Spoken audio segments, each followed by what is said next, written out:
Assalamualaikum warahmatullahi wabarakatuh. Selamat pagi, salam sejahtera untuk kita semua. Yang terhormat, senior saya, Bapak Menko PMK, Bapak Pratikno, senior saya juga Bapak Kepala Staf Kepresidenan, Bapak Letjen TNI Purnawirawan AM Putranto, dan juga sejawat saya, Ibu Ketua Komisi 10, Ibu Hetifah Saifudian, dan Ibu Wakil Ketua Komisi 10, Ibu Mai Estianti. Beliau pesan ke saya kalau nyimpen jangan pakai Mai Esti gitu, karena nanti dikira ada Esti yang Mai. Dan juga jangan keliru sama Maya Estianti. Sudah mulai keluar dari tema, mohon maaf.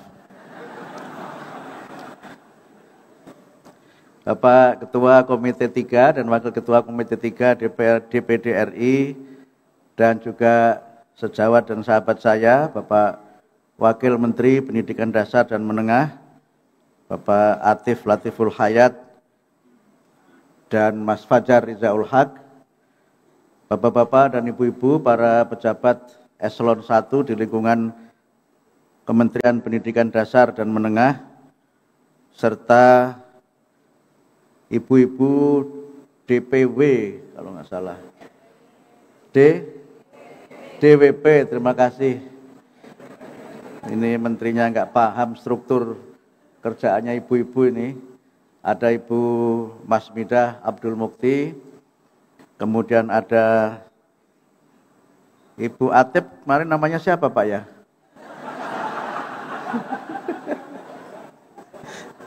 Saya keliru menyebut nama Bu Atip itu. Kemudian Ibu Nurul, dan juga tentu saja sejawat kita juga dari Kementerian Agama, Bapak Dirjen Pendidikan Islam Kementerian Agama, Bapak Amin Suyitno, dan juga ini juga besti saya ini Pak Putranto, Bu Siska, yang luar biasa, termasuk tadi mungkin emak-emak yang luar biasa.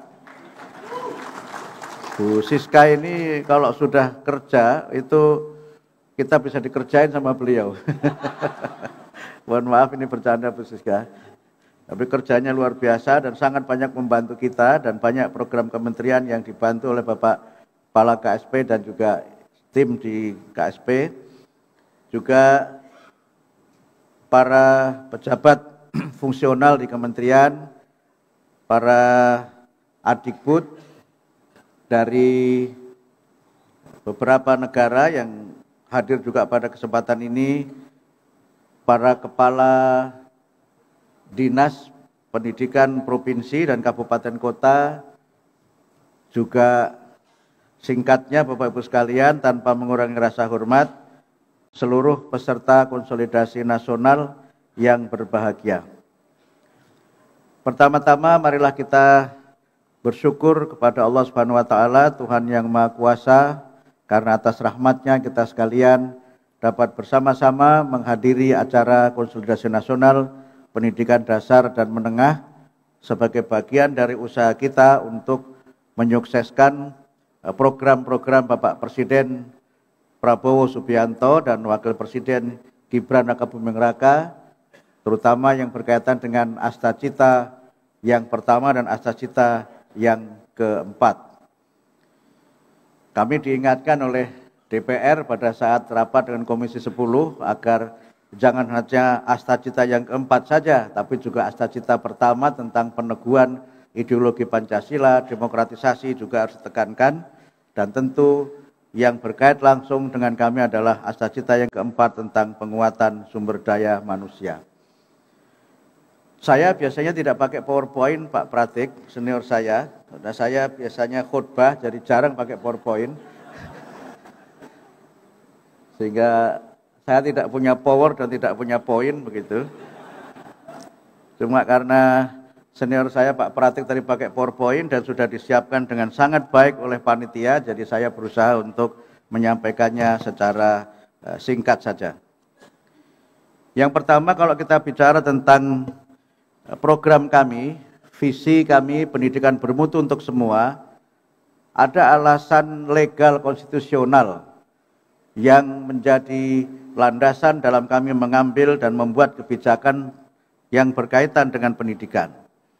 Tentu yang pertama adalah pembukaan Undang-Undang Dasar 45, terutama alinea yang keempat, kemudian juga Undang-Undang Dasar 45, terutama pasal 31 ayat 1, 2, dan 3, kemudian juga Undang-Undang 20 tahun 2003 tentang Sistem Pendidikan Nasional, terutama yang berkaitan dengan setiap warga negara berhak untuk mendapatkan pendidikan yang bermutu, Undang-Undang nomor 14 tahun 2005 tentang guru dan dosen, Undang-Undang nomor 8 tahun 2016 tentang penyandang disabilitas, kemudian juga Perpres nomor 87 tahun 2017 tentang penguatan pendidikan karakter, Undang-Undang nomor 59 tahun 2024 tentang RPJPN, dan Perpres nomor 12 tahun 2025 tentang RPJMN 2025-2029.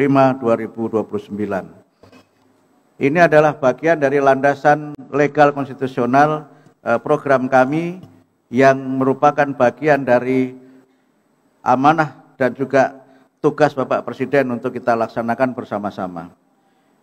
Kalau kita berusaha mencoba mengkaji tentang pendidikan itu, maka pendidikan merupakan bekal untuk menjawab tantangan masa depan. Ada beberapa hal penting yang menjadi bagian dari pertimbangan kami melihat ke depan, sebagaimana disampaikan oleh Pak Menko PMK tadi, bagaimana kita menghadapi tantangan revolusi industri 4.0, kemudian perkembangan kecerdasan artifisial, kemudian juga tentang keamanan cyber, transisi energi, perubahan iklim, ketahanan pangan, kesehatan, dan juga masalah yang berkaitan dengan kesenjangan ekonomi. Tadi malam sudah dipaparkan oleh Pak Amih Al-Khumami dari Kementerian Bappenas PPN, bagaimana tantangan yang kita hadapi dalam kaitannya dengan persaingan dalam dunia global, dan apa yang bisa kita siapkan dalam menghadapi tantangan dunia global itu. Tapi sebagaimana disampaikan oleh Pak Menko tadi, pendidikan itu memiliki dua dimensi yang saling berkait. Saya menyebut yang pertama adalah dimensi konservatif yang berkaitan dengan konservasi atau pelestarian pewarisan nilai-nilai mulia, nilai-nilai utama yang kita miliki sebagai bangsa Indonesia, dan yang kedua dimensi progresif, di mana kita sebagai bangsa harus terus bergerak maju ke depan, merancang masa depan dengan menjawab tantangan dan berbagai permasalahan secara optimistis berbekal kemampuan yang kita miliki.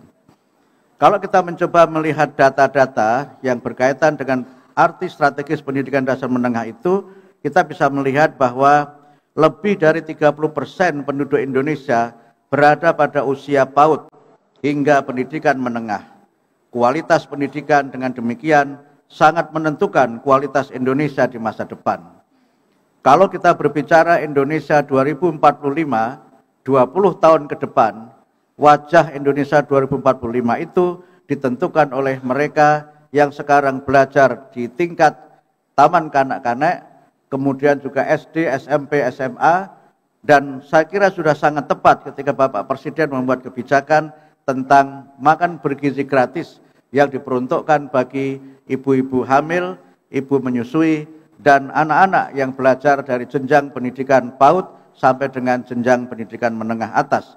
Karena merekalah yang nanti akan menjadi pemimpin Indonesia pada masa yang akan datang. Kalau kita mencoba melihat gambaran pendidikan Indonesia secara umum, maka kita melihat bagaimana potret pendidikan itu dari angka partisipasi sekolah secara umum yang makin mendekati universal, meskipun perlu peningkatan di beberapa daerah. Kami menampilkan beberapa data sederhana tentang partisipasi pendidikan di usia 5 sampai dengan 6 tahun, kemudian 7 sampai dengan 12 tahun, 13 sampai 15 tahun, 16 sampai 18 tahun, sebagaimana data yang bisa kita baca bersama-sama. Itulah sebenarnya tantangan yang harus kita jawab, dan itu yang menjadi bagian dari agenda kita, mengapa kemudian Bapak Presiden menekankan arti pentingnya peningkatan pendidikan di tingkat pendidikan dasar dan menengah, bahkan wajib belajar 13 tahun yang dimulai dari pendidikan di taman kanak-kanak. Kemudian yang kedua, kita mencoba melihat bagaimana sarana dan prasarana pada sebagian sekolah kita yang juga membutuhkan perbaikan, terutama pada jenjang pendidikan dasar. Di situ terlihat bagaimana persentase ruang kelas menurut jenjang pendidikan dan kondisi bangunan tahun 2024. Ini yang menjadi alasan kenapa kemudian Bapak Presiden membuat kebijakan agar revitalisasi sekolah menjadi bagian dari agenda besar kita dan agenda memperbaiki pendidikan di tanah air kita. Kalau kita mencoba kemudian melihat hasil belajar yang juga masih menjadi tantangan kita bersama-sama, terutama adalah yang berkaitan dengan kemampuan membaca di bawah standar. 75% anak usia 15 tahun di Indonesia memiliki kemampuan membaca di bawah standar PISA level 2, yang artinya mereka kesulitan memahami gagasan utama dan sebuah teks panjang. Mereka mampu membaca tapi tidak paham dengan apa yang dibaca. Biasanya kalau membaca angka-angka cepat paham, tapi membaca kata-kata pahamnya lama. Membaca angka ya, bukan menghitung angka. 82% anak usia 15 tahun di Indonesia memiliki kemampuan matematika di bawah standar, di bawah level 2 PISA. Artinya mereka kesulitan memahami aplikasi matematika dalam kehidupan sehari-hari. Kalau kemudian kita melihat bagaimana profil pendidikan kita menurut daerah, menurut berbagai wilayah di Indonesia, kita melihat adanya kesenjangan kualitas hasil belajar antar wilayah yang juga menjadi tantangan yang harus kita atasi bersama. Ini sekedar contoh berdasarkan hasil asesmen nasional SMPMTS tahun 2024. Perlu intervensi lebih untuk mengatasi ketertinggalan, terutama di sebagian kawasan Indonesia, khususnya kawasan Indonesia Timur. Pemerintah daerah memainkan peran yang sangat penting dalam meningkatkan kualitas pendidikan di masing-masing wilayahnya. Berdasarkan landasan konstitusional dan juga kondisi realistis yang kita hadapi, serta berbagai pertimbangan ke masa depan, maka kita memiliki program-program prioritas yang merupakan penerjemahan dari Astacita Bapak Presiden Prabowo dan Wakil Presiden Gibran. Yang pertama adalah wajib belajar 13 tahun, yang di situ kita berusaha untuk memperluas dan memperkuat pemerataan kesempatan pendidikan. Kemudian yang kedua adalah pemenuhan dan perbaikan sarana dan prasarana pendidikan, peningkatan kualifikasi, kompetensi, dan kesejahteraan guru, kemudian penguatan pendidikan karakter, penguatan pendidikan literasi, numerasi, dan sains teknologi, pengembangan talenta dan prestasi, serta pembangunan kebahasaan dan kesusastraan. Ketika kita mencoba melihat program-program itu, maka sebagai salah satu upaya untuk meningkatkan pemerataan dan kesejahteraan guru, Kementerian Pendidikan Dasar dan Menengah memfasilitasi redistribusi guru ASN pada sekolah swasta. Terkait dengan hal ini, kami memiliki data terdapat 110.000 guru swasta yang telah lulus seleksi guru ASN, P3K, dan ditempatkan di sekolah negeri. Hal ini berdampak pada adanya kekurangan guru pada sekolah swasta. Karena itu maka melalui Permendikbud nomor 1 tahun 2025 tentang redistribusi guru ASN pada satuan pendidikan yang diselenggarakan oleh masyarakat, guru ASN atau PNS dan P3K dapat diredistribusi pada satuan pendidikan swasta.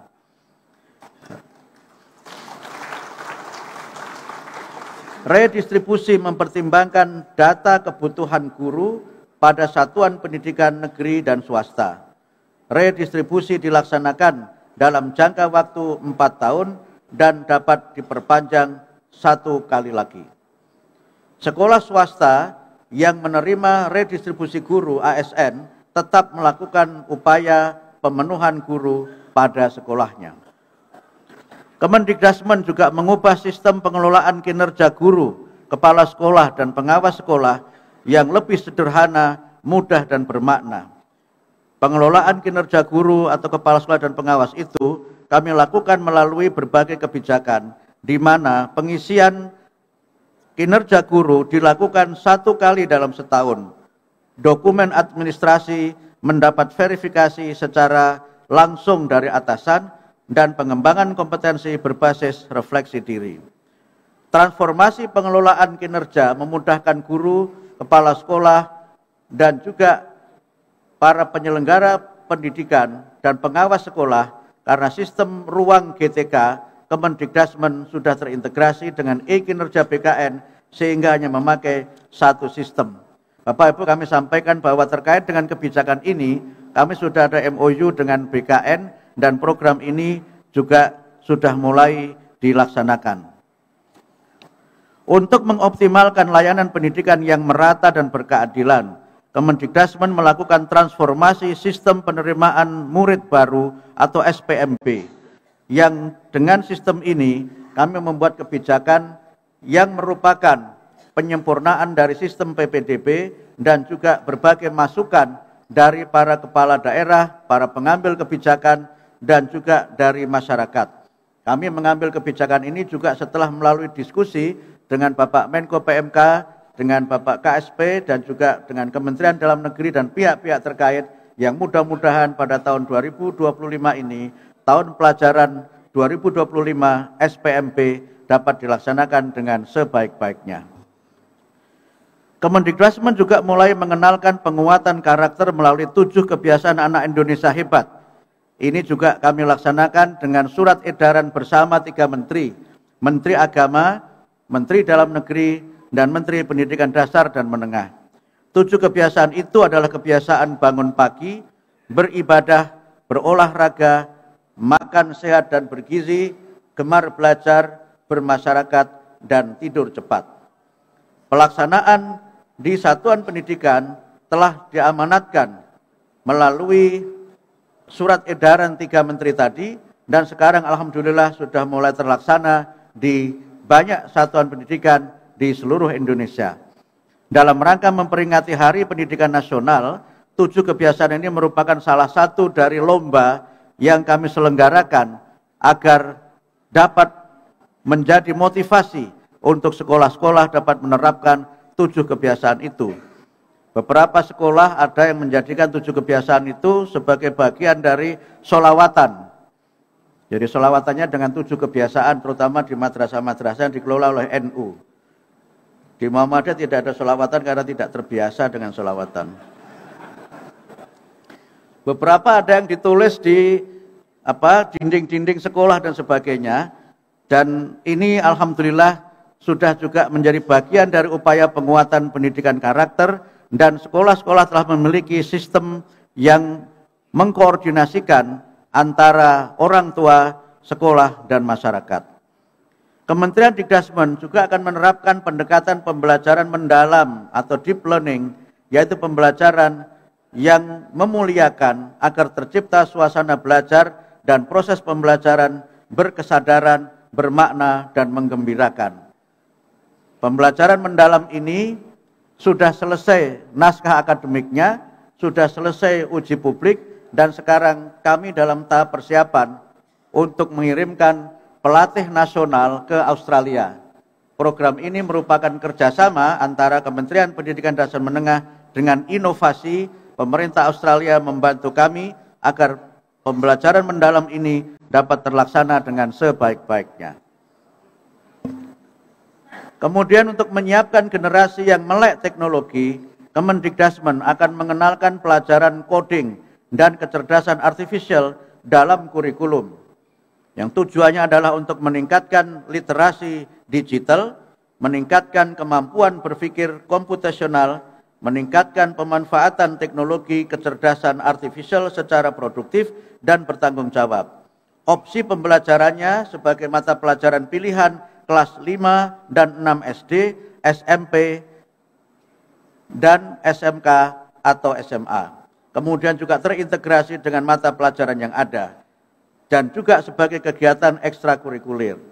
Opsinya bisa berbasis internet, bisa juga berbasis perangkat atau plug, dan juga tanpa perangkat atau unplug.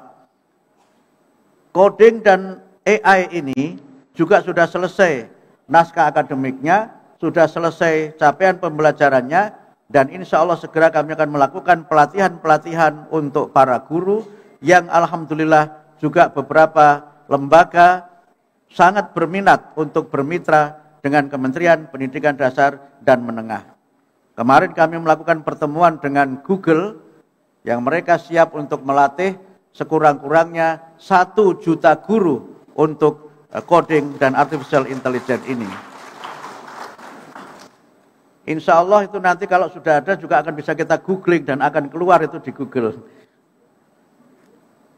Kemudian untuk memperkuat dan menyempurnakan sistem evaluasi yang merangsang upaya belajar, Kemendikbudrismen menginisiasi kebijakan evaluasi yang baru yang kita sebut dengan tes kemampuan akademik. Ini juga sudah selesai kajian akademiknya, sudah selesai uji publiknya, dan ini juga merupakan program yang kami susun berdasarkan masukan-masukan dari berbagai pihak, termasuk diskusi dengan Komisi 10 DPR RI, dan juga sudah kami sampaikan dengan Bapak Menko PMK dan pihak-pihak terkait yang lainnya. Kemudian terkait dengan peran Pemda untuk kemajuan pendidikan, Pemda memiliki peran paling strategis dalam pembangunan pendidikan. Kewenangan Pemda dalam pengelolaan pendidikan sesuai Undang-Undang 23 tahun 2014 antara lain. Yang pertama adalah untuk pengelolaan pendidikan tingkat SLTA, baik SMA, SMK, dan SLB oleh pemerintah provinsi.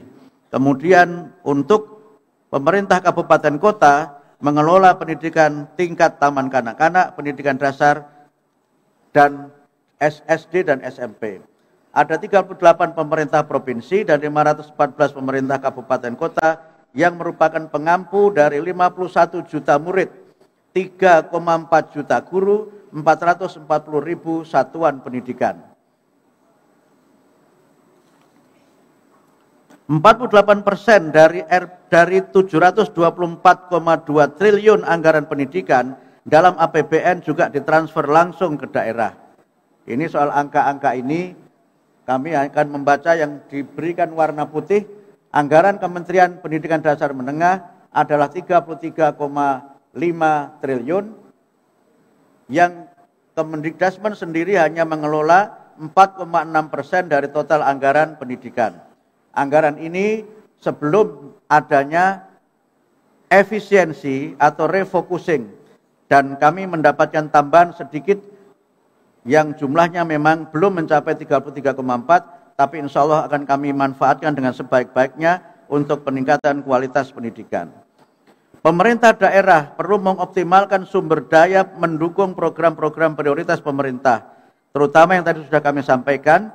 Yang pertama adalah SPMB, pembelajaran mendalam, pembelajaran coding dan kecerdasan artifisial, tes kemampuan akademik, dan gerakan 7 kebiasaan anak Indonesia hebat. Pemda juga perlu mengoptimalkan sumber daya mendukung program-program prioritas pemerintah, termasuk di dalamnya adalah redistribusi guru ASN pada sekolah swasta, pelaporan kinerja guru, kepala sekolah, dan pengawas sekolah. Kemendikbudrismen menyediakan rapor pendidikan untuk membantu Pemda dan sekolah memantau capaian pendidikan dan melakukan perencanaan program yang lebih terarah. Kami sudah menyampaikan rapor pendidikan itu beberapa waktu yang lalu, dan nanti juga akan kita bahas pada kesempatan Konsolidasi Nasional Pendidikan Dasar dan Menengah.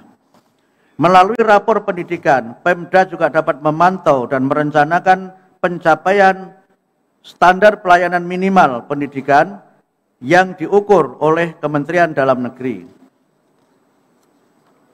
Pemda menjadi bagian yang mendorong partisipasi semesta demi menghadirkan pendidikan bermutu untuk semua. Saya kira demikian beberapa poin yang dapat kami sampaikan. Nanti untuk pendalamannya akan dibahas di masing-masing sidang komisi, termasuk bagaimana strategi pelaksanaannya, juga pendalaman beberapa regulasi yang sudah diterbitkan. Kami ingin menyampaikan Pak Menko PMK, Bapak Kepala Staf Kepresidenan, bahwa beberapa program kami di kementerian alhamdulillah sudah terlaksana dengan sebaik-baiknya. Sekedar informasi, untuk program Senam Anak Indonesia Hebat yang kami tampilkan di YouTube kementerian itu sudah ditonton oleh lebih dari 60 juta pemirsa. Kemudian untuk lomba dalam rangka Hari Pendidikan Nasional, peserta Senam Anak Indonesia Hebat ini dapat laporan sudah lebih dari 20.000 peserta. Mudah-mudahan nanti ini dapat menjadi bagian dari upaya kita membangun generasi yang sehat dan generasi yang kuat. Demikian dapat kami sampaikan. Mohon maaf atas segala kekurangan, kekhilafan, dan hal-hal yang tidak berkenan. Karena tadi Pak Menko juga tidak berpantun, maka saya juga tidak ada pantun pada hari ini. Terima kasih. Sekali lagi mohon maaf. Selamat atas prestasi yang sudah kita capai untuk kawan-kawan di kementerian. Ini semua adalah buah dari kerjasama dan partisipasi Bapak Ibu sekalian yang bekerja dengan sangat kompak. Dan juga terima kasih atas dukungan semua pihak yang telah membantu kami di kementerian untuk dapat menunaikan tugas ini dengan sebaik-baiknya. Terima kasih khusus kepada Pak Menko PMK, senior saya yang sudah banyak sekali mendampingi kami dalam berbagai program. Pak Jenderal Putranto juga terima kasih beserta tim yang selalu memudahkan urusan-urusan kami. Juga Kementerian Dalam Negeri, Kementerian Agama, dan beberapa kementerian yang sudah bekerja sama dengan kami, sudah tanda tangan MOU dengan beberapa kementerian. Mudah-mudahan kita bisa melaksanakan MOU itu dengan sebaik-baiknya dan dalam tempo yang sesingkat-singkatnya. Terima kasih, sekali lagi mohon maaf. Nasrum minallah wa fathun qarib. Wassalamualaikum warahmatullahi wabarakatuh.